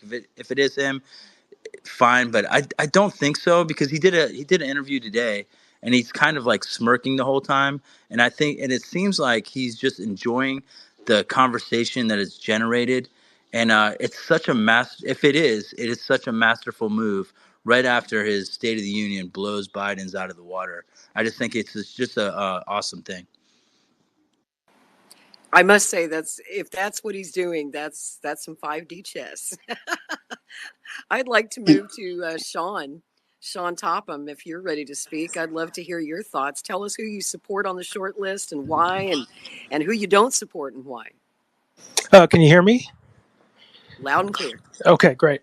So I'm actually an industrial organizational psychologist, and I've done some things in intelligence testing. And someone brought up the quarterback's intelligence has to be high, and there's actually a measurement tool out there called the Wonderlic test, and it is in fact true that quarterbacks do tend to have higher than average intelligence, and it would make sense, making quick decisions, critical thinking, analyzing defenses, so forth.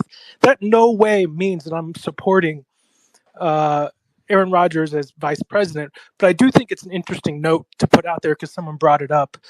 What I'd like to do is just take one step back and sort of put some perspective out there.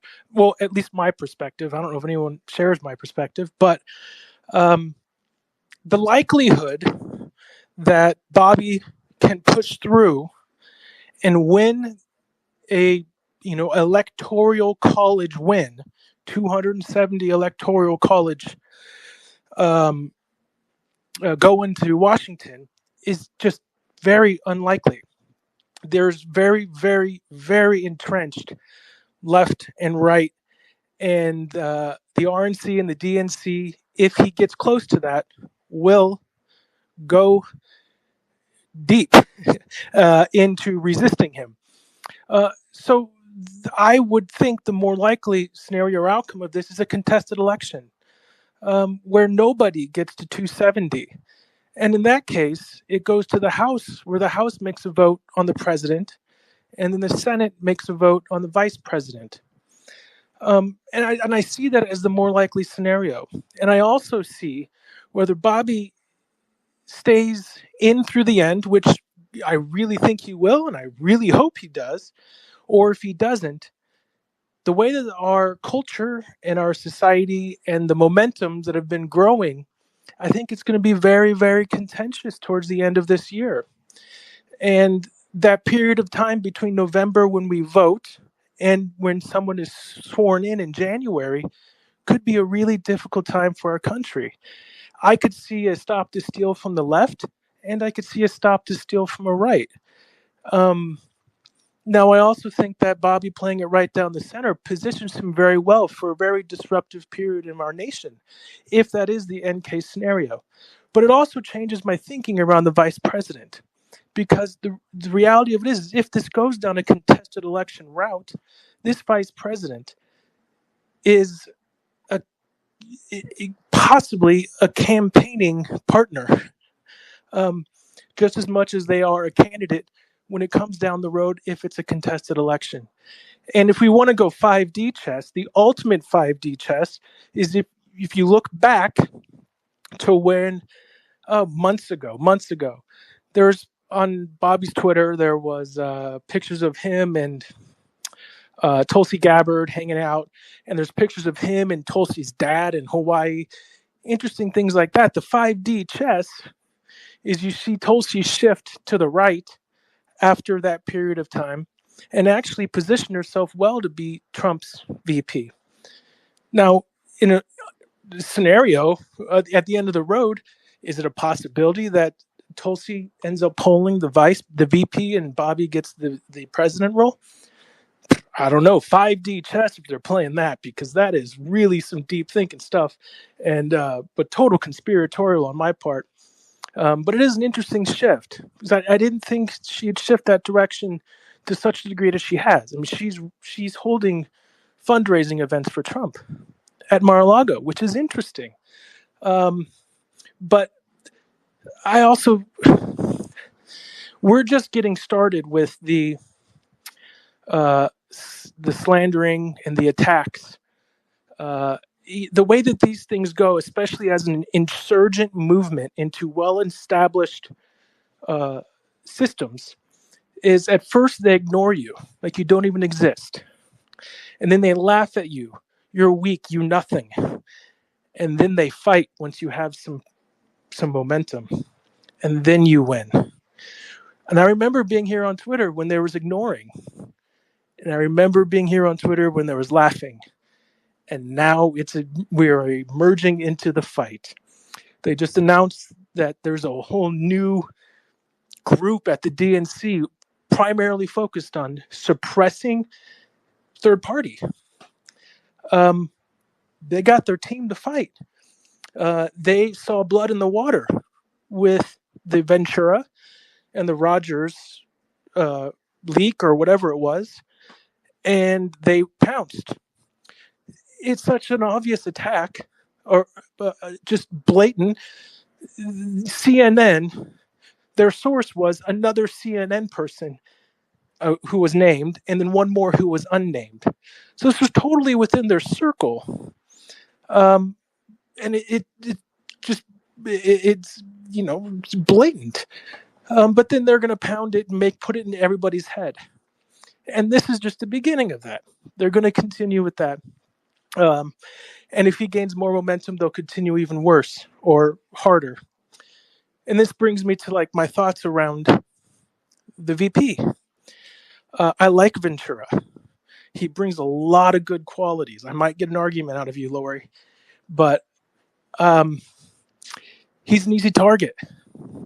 And if you pair him up with Bobby, they're easy to dismiss on the grounds of these wackos. They're conspiracy theorists. And all those... Yeah, the conspiracy ticket. That's what they'll say, for sure. And they'll bring up all those videos about, the World Trade Center, him questioning those types of things, and say, look at this nut job. So many people died. The buildings fell. And it'll be played over and over. And I think... And you know what will happen? People will actually go look. They'll go look at what Governor Ventura said about 9/11, and they'll probably agree Possibly. with him. Possibly. But then there's also... What if he's right? There's also... we got to think the sort of low information voter who's not going to be doing the research is going to say, that was the most patriotic moment in my life. I remember walking down the road and seeing every one of my neighbors have an American flag out in the street. How is this guy going to take that from me? No way he's going to take that from me. And there's going to be a lot of people like that as well. And that's a rough position to put yourself in, purposefully. That's true. That's true. And, remember a couple of years ago when Robert Kennedy started raising questions about the COVID vaccine. Everybody said, this guy is crazy. Some of them still do. But I would argue that more people started to go look at what Kennedy was actually saying about the vaccines. And the more they looked and the more they listened and the more they researched it for themselves, they started to agree with Kennedy. And now you see the latest polls on the COVID vaccine. You also see that less and less people are choosing to take it. Less people are choosing to take a booster. I believe that Kennedy won that argument. And so the more that the media tries to demonize Kennedy and Ventura or Rodgers or whoever it's going to be, it actually has a Streisand effect. You know what I mean? Possibly has a Streisand effect, yes. But my thinking on the VP is this is going to be a person who comes into the campaign and reinforces a message that he wants to put out there. And I think in the time of potential disruption that it might emerge in the coming months, that I think the message to double down on is heal the divide. I think that as this thing progresses and as it becomes more, people dig their toes in more, and there's more vitriol being spit out everywhere. It's going to be fear-mongering from the left non-stop, and it's going to be fascist talks from the right non-stop. And I think the heal the divide message is where you thread the needle right through the middle. And I think a person that can deliver those, there's two people that I think deliver that message best. And I think one of the best would be Tony Robbins.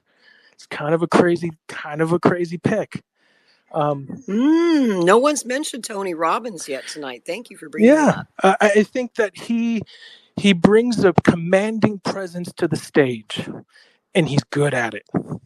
He brings a reach and a brand that people trust. And he's very well versed over an entire career of drawing out people's emotions and bringing them to an understanding.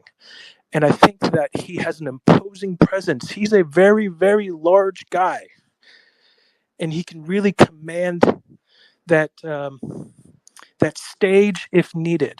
He's a very successful businessman. Now, as a voice, I think he brings something to the table in that he can attract from both Trump world and Biden world.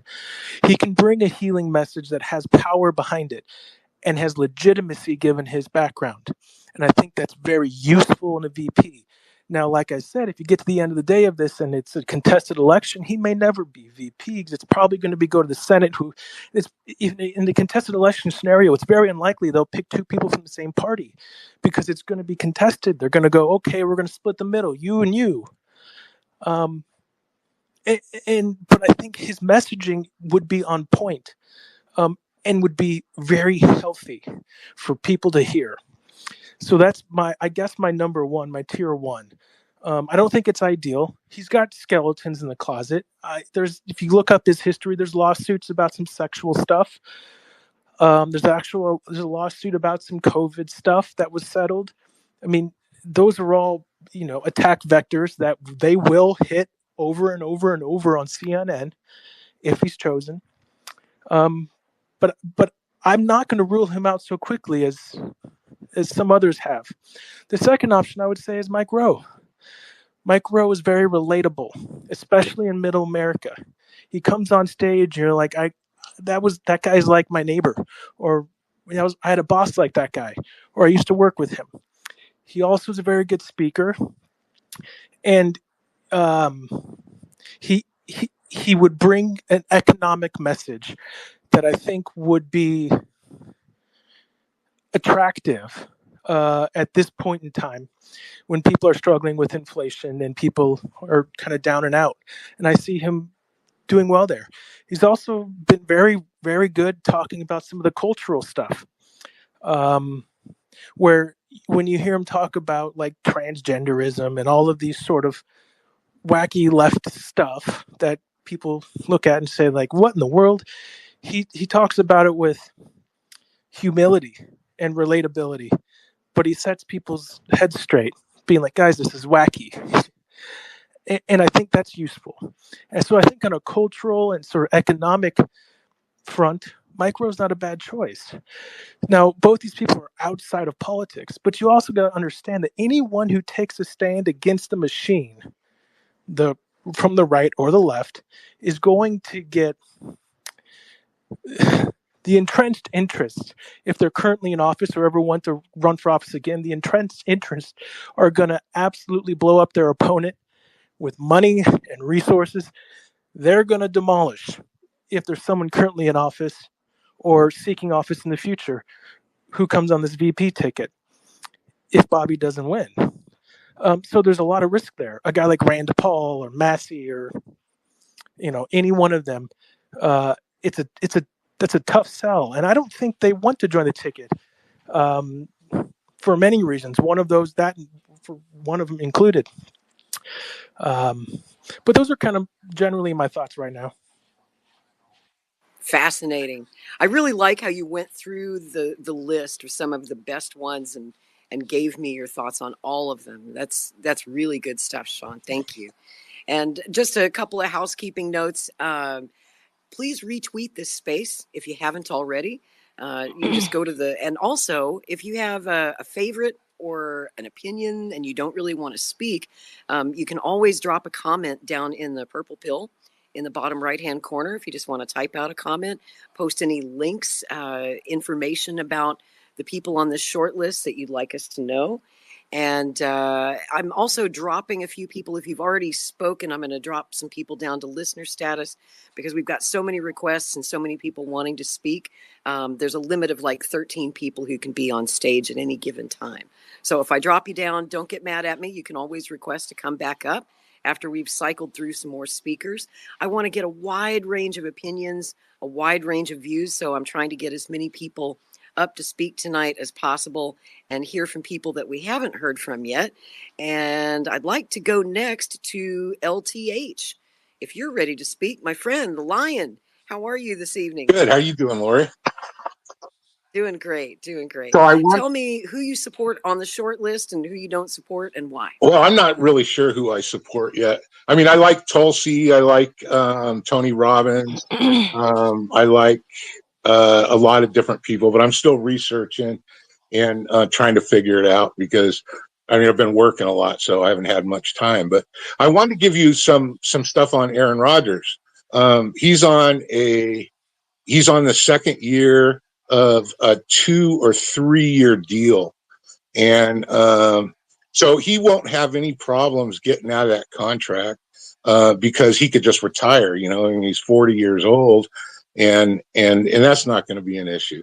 The other thing is he's coming off an Achilles injury, which is usually a career-ending injury.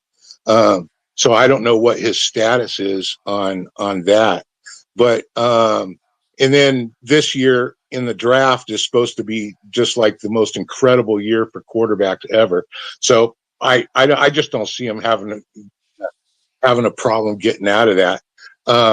The other thing about Aaron Rodgers is what Sean was talking about. People think NFL players are stupid, but they're not, man. I mean, this guy, Aaron Rodgers, he's quite the brilliant man. I mean, trying to learn NFL offenses, trying to learn, 17 NFL defenses. That's a big thing. I mean, you gotta make, it's a lot of study time, and there's no way he's going to be able to do both VP and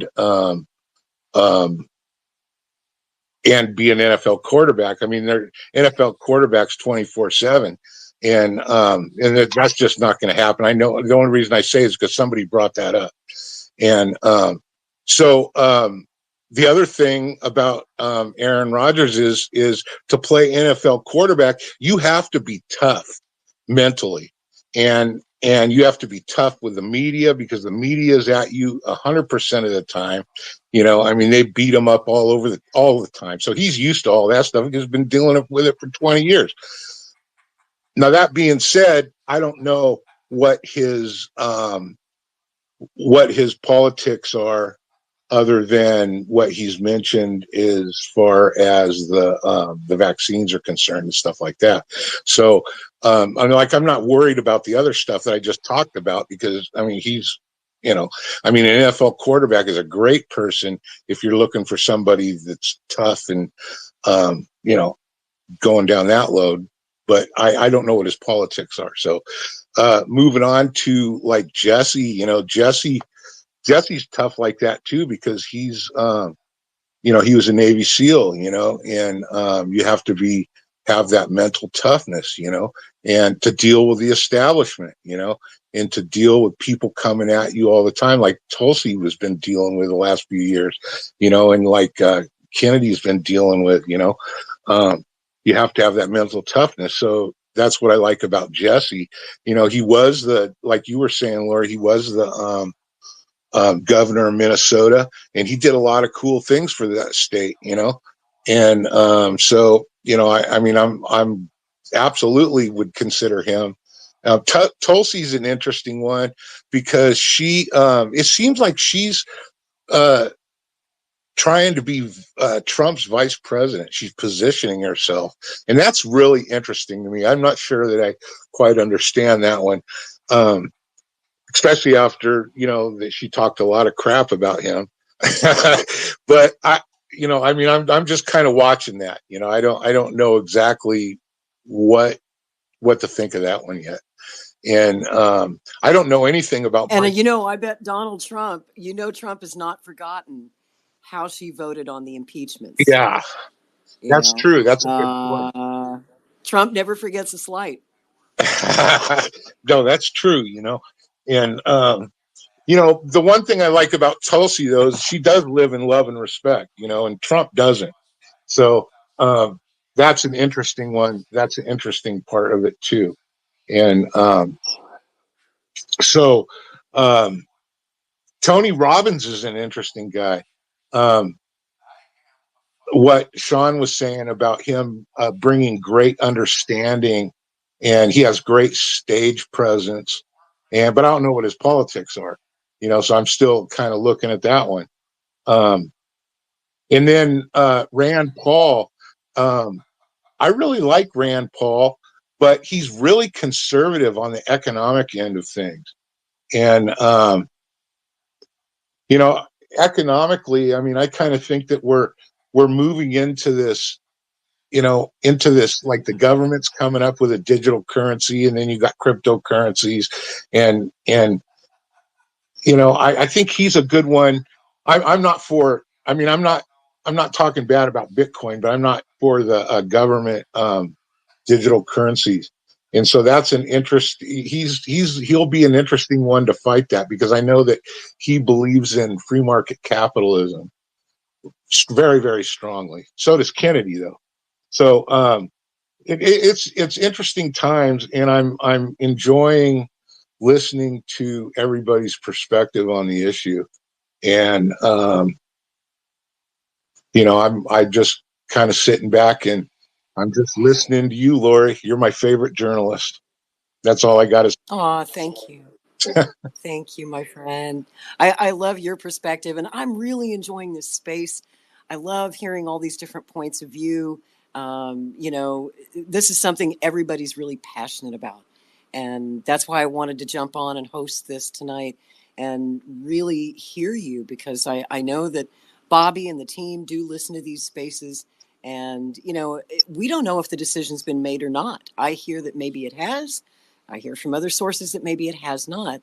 And it's never too late to change your mind. If it is the wrong choice, if a choice has been made, it's never too late to back away from that choice and do the right thing. So I see Indy's unmuted. Would you like to jump in, my dear? Oh, I'm sorry about that. I didn't mean to unmute. But sure. I would love to hop in real quick while you got me.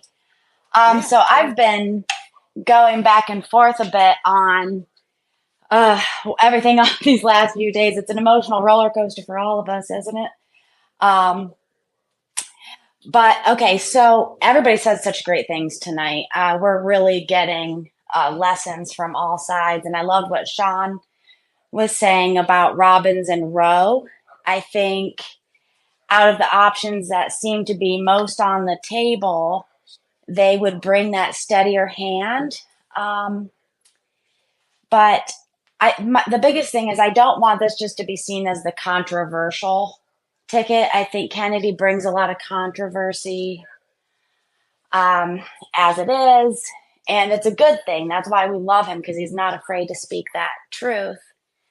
But I think to balance the ticket and put some of the public fears to rest, we need somebody with that stable, steady hand. I think Billy was brilliant in the points he was making earlier about that as well. Just getting that sense of how most normal, apolitical folks are going to read this. And that's who votes. A lot of older folks, they're looking for a sense of calm in these turbulent times. It's kind of been 8 years of chaos between the last two leaders we've had. And I don't know. I so wish that it was Tulsi or Rand or even Scott Brown. I think a former senator like that. I had my hopes up for those guys, and maybe this is a big bait and switch. I've been conjecturing lately that I could see Aaron Rodgers putting himself out there to let, the media and the establishment kind of train their fire on him and kind of show their hand of how vicious they will be before maybe the actual VP pick is announced. Woo, and boy, are they vicious. My God. How about it? The last couple of days have been crazy.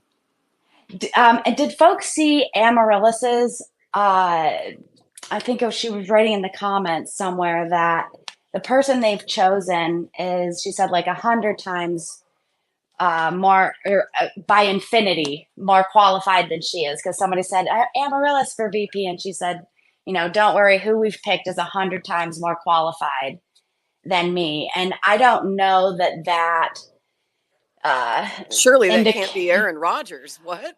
Yeah, I don't think that indicates Aaron. Not that he's a bad guy or anything. Like, he may have a lot of great lessons he's learned through sportsmanship and working, speaking to the media. But and maybe dabbling in like being self-taught in some subjects or speaking out on some issues. But I just don't see the general population. He's already got such a public persona, and I think that's how they're going to see him, and not as a VP pick. And then just the point about it's so hard to change people's perceptions if we're constantly having to like fight uphill and try and convince people out of their currently held perceptions. It might be a bit of an uphill battle.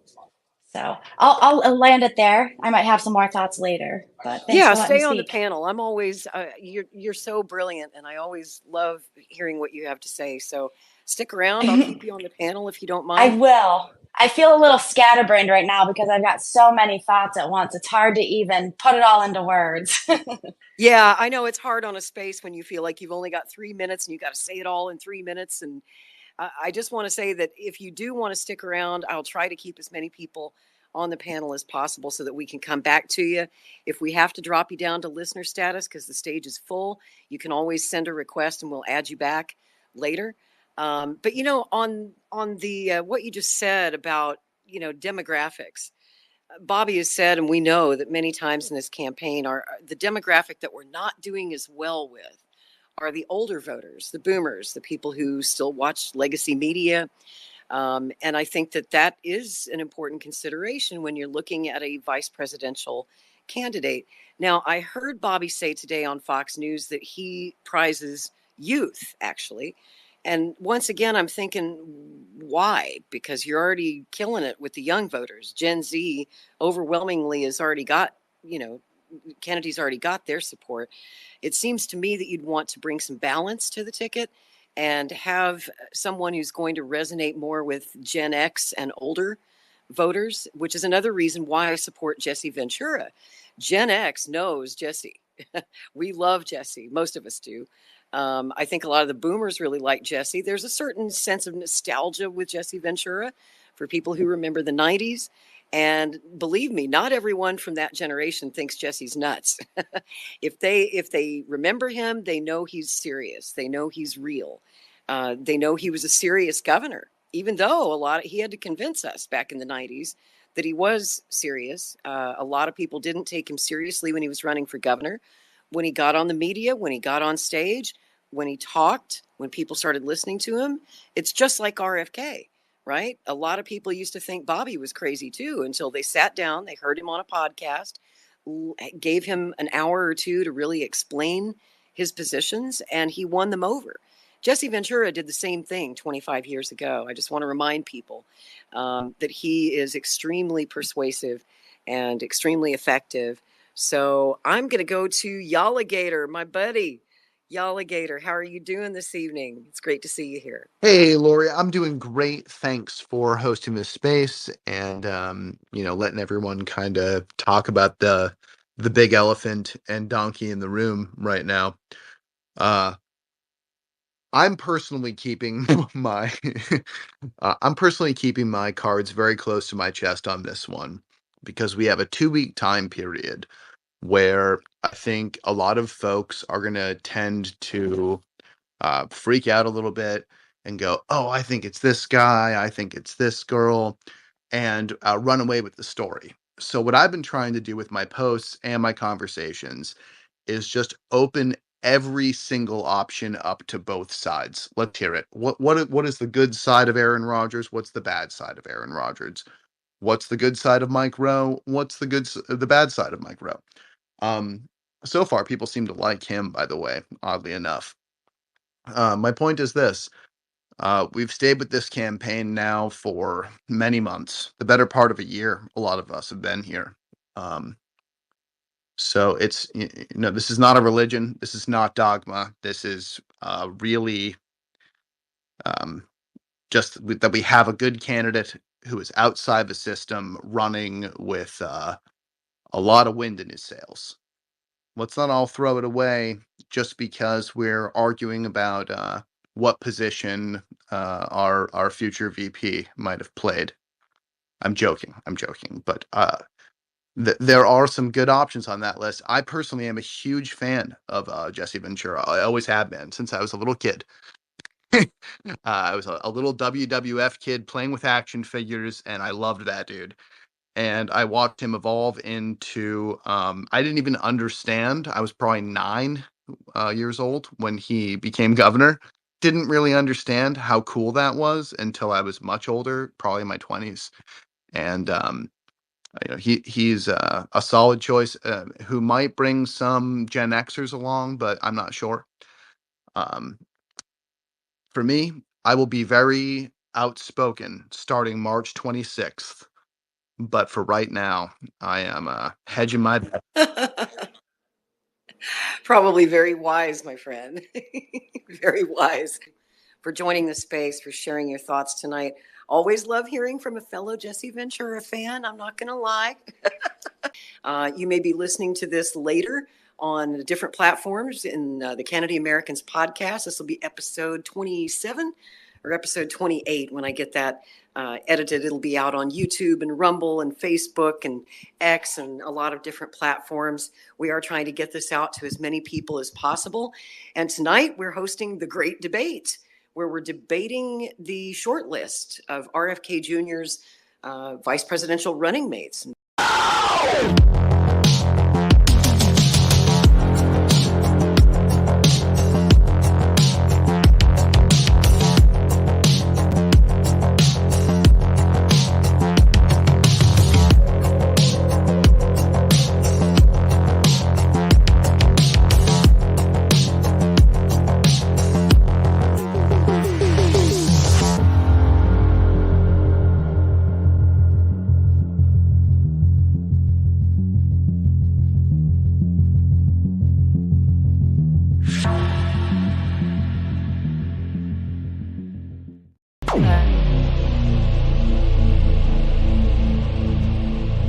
This has been a Maverick Multimedia production.